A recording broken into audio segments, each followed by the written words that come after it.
Hello everybody and welcome back once again to the Jake's RC Stuff channel. Let me unplug that because the blue light was very much upsetting the camera. In the background what you can hear being made is actually the 3D printed nose. After I've done this clip I'll find whose it is because it's off Thingiverse and I'll give them a little shout out.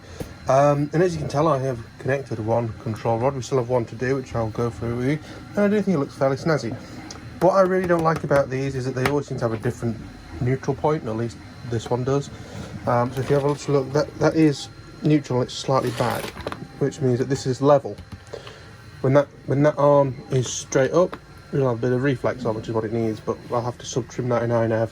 So we've got this one to do, and these are the control rods that we glued up in, I believe, the last episode of the stuff for the Drak. So we'll get that sorted. So I will find the 3D print in a minute, but what I've decided I'm going to do camera wise is I'm going to have a normal camera like a Runcam Swift. I believe I've got one in the drawer, and I'm going to have a separate separate HD recording camera, either a Runcam 2, because to be honest with you I was watching the other day some video from the Runcam 2 from my mini Talon, and it looked great. The problem with the 4 is that it gets a lot more hot, and with it being inside a 3D printed case it might not like it. I'm tempted to possibly buy the 4K and just see how we get on with it. It can be like a torch test fit, I guess. It won't have the battery in probably. I'll probably buy one of them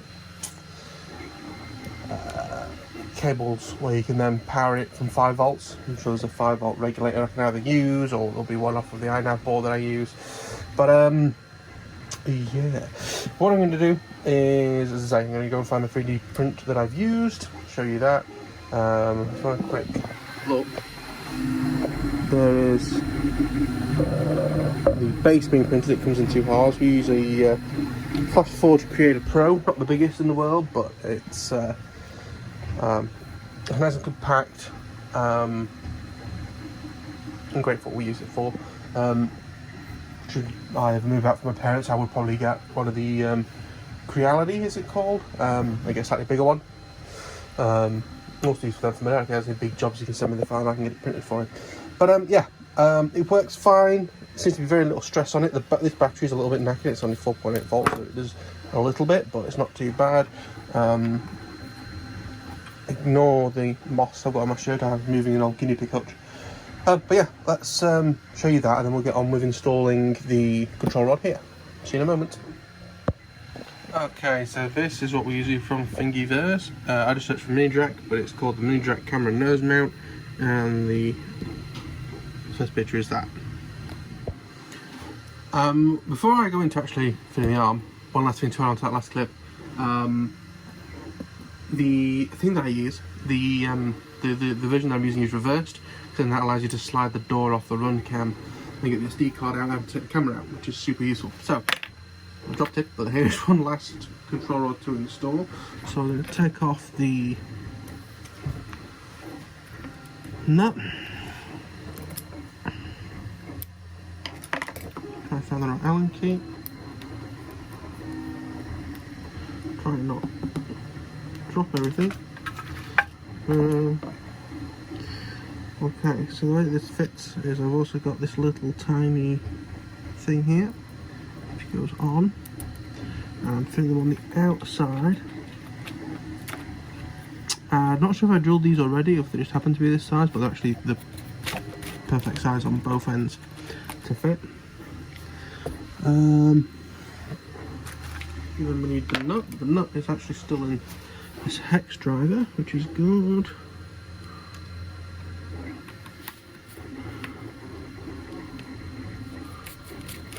You can just sort of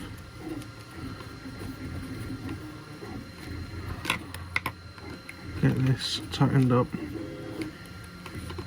like so.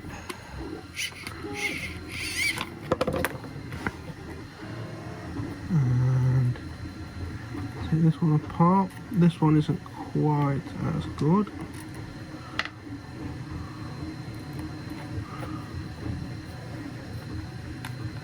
I'm doing top holes on both. It seems to be what most people do.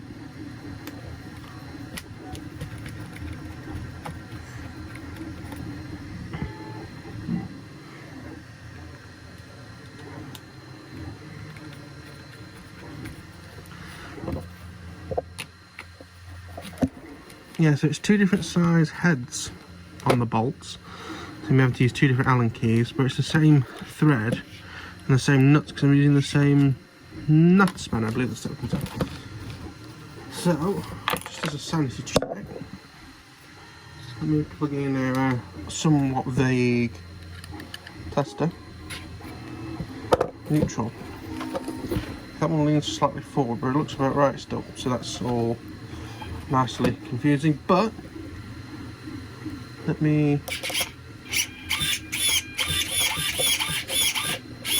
Sounds a bit tired, but that's more. That's 4.8 volt old Nike battery. But no, that's those two connected, and that. The last thing I want to do on these wings is just put a little bit of tape on these wingtips to stop the covering doing that. But other than that, the wings are now done. The only thing that we need to do is fit the Velcro here to keep the wings on. I'm not sure if I'm going to do the Velcro or if I'm going to 3D print some little holes and like screw the wings on or whatever, because that's an option. I do like the idea if it hits the floor, Velcro will come off, you know, separate and everything. But yeah, I'm just put a little bit of tape on each wingtip, and the wings are done. And that's why I'm 3D printing this thing, so we can actually begin concentrating on fuselage. So I'm doing just the base part first. If you look on the thingiverse, you'll see what I mean. The base is at 53%, so that is on its way. It's a new filament, which is why I'm doing just one at a time to make sure it was alright. But no, that seems to be going okay. I've learnt something about this particular printer, that I need to move the clips, otherwise it bangs on them. But they're all done for now. In terms of them being slightly out of line and whatever, I do have a little bit of manual adjustment, but as well as I can do manual adjustment in iNav, and of course during like auto trim and stuff on the first flight, it will set itself up however it needs to be. There's trim, sub trim, and all that stuff sort of combined in iNav. It just means that when I take off in manual, it could be interesting while I get it up there. Hopefully go into ABM and let it sort itself out. And, auto trim should be on all the time, so if it detects in stabilised mode it's having to put in a load of up, for example, it will automatically trim that in for us. So yeah, bit of tape on the wingtips, and we'll leave it there. But thank you all for watching. I'll see you all in the next one. Bye bye. Actually no, we'll leave for a second. Let me do the tape and I'll show you that. Why not? Okay, so while it might not be my most perfect work ever, I have done those tips. I focused on getting them sort of straight on the top so they look better. Underneath, not quite as good.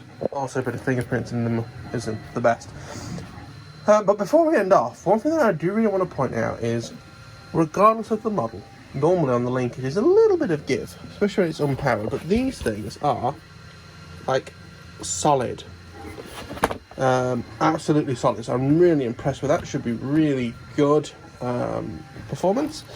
But yeah, while I wait for this, I'm gonna let this last bit print off that's on now.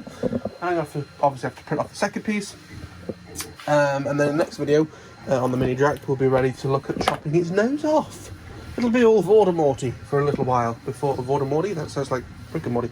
Voldemorty before we go all Michael Jackson and give it a plastic nose.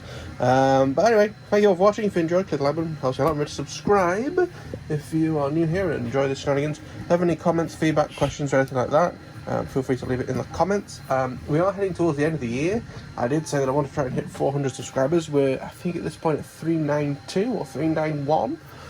So if you are here and would like to subscribe, it really help me out. If I can get to 400 by the end of the year, I will be a very happy bunny. But anyway, I thank you all for watching, and I'll see you all in the next one. Bye bye.